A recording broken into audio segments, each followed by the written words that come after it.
Being disconnected is a horrible feeling.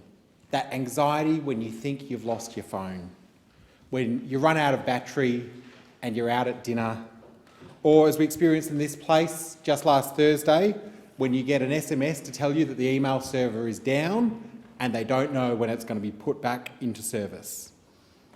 The government's handling of the CapTel service is worse than any of these feelings. It's left hundreds of Australians feeling disconnected and uncertain about whether the government actually understands how this service works or what they use it for. I moved this motion because of a woman in my electorate, Peggy, who lives in Inglewood, just around the corner from my electorate office. She wrote to me and said that she couldn't believe, and when I first saw her letter, she said, I can't believe that the government's shutting down this service. I read her letter and I thought, look, I think and I hope that Peggy is wrong, but Peggy was 100% right. The government is sending the users of the CapTel service back to using 1980s technology. Now, I loved my Nintendo Entertainment System as much as anyone. I loved Game Boy and its old school physical link cable. And I played, I couldn't remember the name of it, but the helicopter game that you play on the Apple Mac Classic, the first computer to come into my household. I loved all of those pieces of technology, but I don't use them in 2020. This is like asking people who rely on this service to use BetaMax to watch a 4K movie. I want to say there are so many people who've been using their voice on this issue for a number of months now. I commend the Facebook group Save CapTel, who have been campaigning vigorously and enthusiastically, trying to get their voice heard. People who rely on services that, thankfully, most of us in this place don't need to rely on to be able to communicate with the outside world. But you just get a sense of desperation from the users of this service.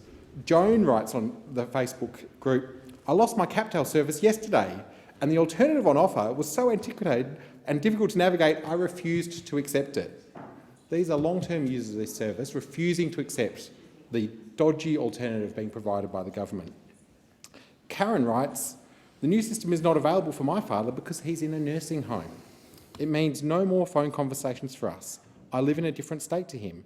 He is 93. He may never hear me again.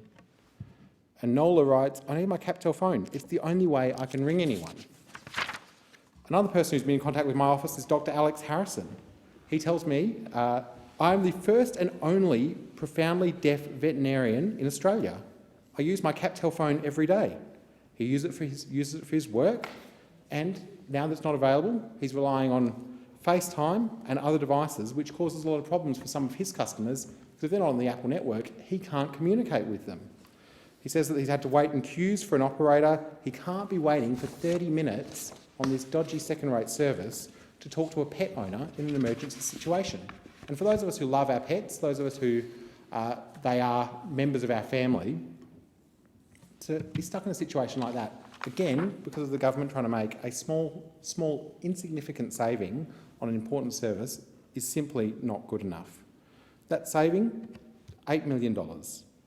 Cutting a service and what you save doesn't in any way justify cutting the quality of the service. Surely, if the government wants to find efficiencies, they could have found many more places to start than on 1 February this year, switching off the CapTel service.